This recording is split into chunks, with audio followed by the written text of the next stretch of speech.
A paz do Senhor, seja muito bem-vindo ao canal da nossa igreja ADCRH.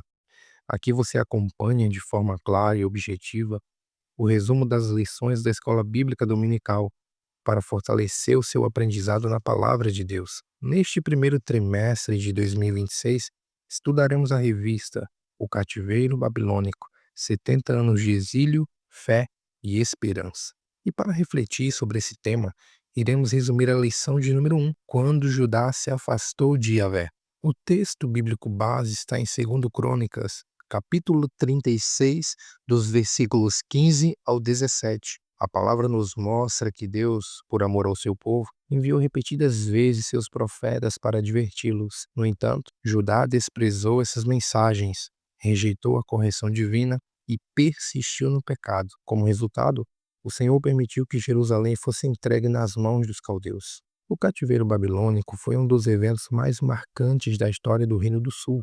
Após a destruição de Jerusalém e do templo por Nabucodonosor, grande parte do povo foi levada para a Babilônia, a terra dos caldeus. Esse exílio trouxe consequências profundas, não apenas políticas e sociais, mas principalmente espirituais, transformando a identidade do povo de Israel. Tópico 1: o declínio do reino de Judá.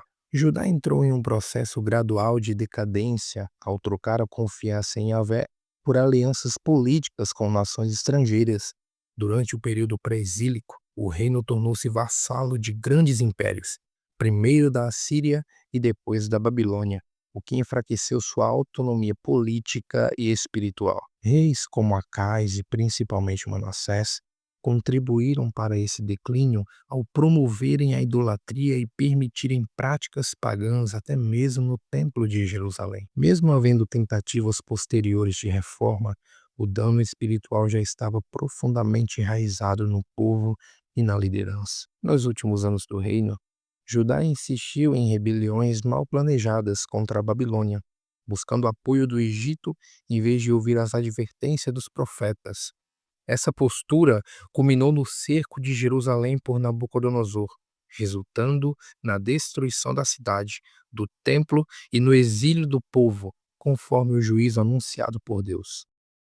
Tópico 2: a ascensão da Babilônia no cenário internacional. Com o colapso do Império Assírio no final do século 7 a.C., abriu-se um vazio de poder no Oriente Próximo. Esse cenário favoreceu a ascensão da Babilônia sob o governo de Nabopolassar e posteriormente de seu filho, Nabucodonosor II. A Bíblia deixa claro que essa ascensão não foi apenas política, mas também permitida por Deus, que concedeu domínio aos caldeus naquele período. A vitória babilônica sobre o Egito na Batalha de Cárquemes, em 605 a.C., consolidou a Babilônia como a nova potência dominante da região. A partir desse momento, Nabucodonosor II se destacou como um líder militar estrategicamente sagaz, conduzindo campanhas bem-sucedidas que expandiram e fortaleceram o império. No contexto dessas campanhas, Jerusalém tornou-se alvo direto. Em 597, após as rebeliões do reino de Judá, Nabucodonosor sitiou a cidade e deportou parte da elite judaíta para a Babilônia. Anos depois, diante da persistente resistência, a resposta foi definitiva.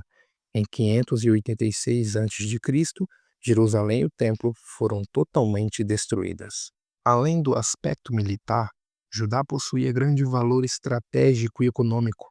Sua localização entre o Egito e a Mesopotâmia, em importantes rotas comerciais e suas riquezas agrícolas, tornavam o território altamente cobiçado.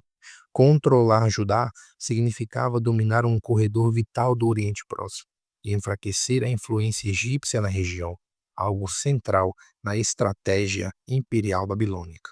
Assim, vemos que a queda de Judá aconteceu dentro de um cenário internacional maior, no qual Deus utilizou a Babilônia como um instrumento de juízo. Tópico 3: as condições sociais e religiosas internas de Judá.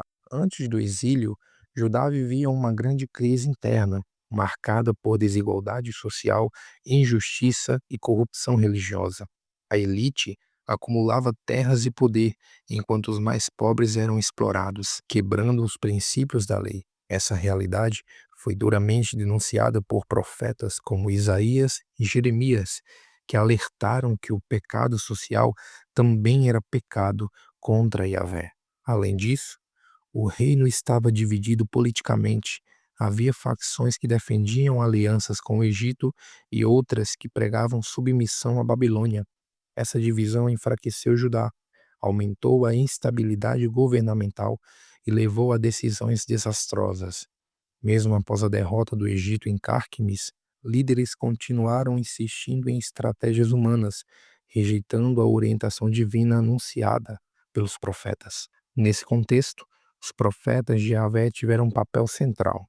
Jeremias e Ezequiel advertiram constantemente contra a idolatria, a injustiça e a corrupção da liderança, interpretando o exílio como juízo divino pela quebra da aliança. Contudo, suas mensagens foram amplamente ignoradas e a destruição de Jerusalém confirmou de forma trágica a veracidade de suas advertências.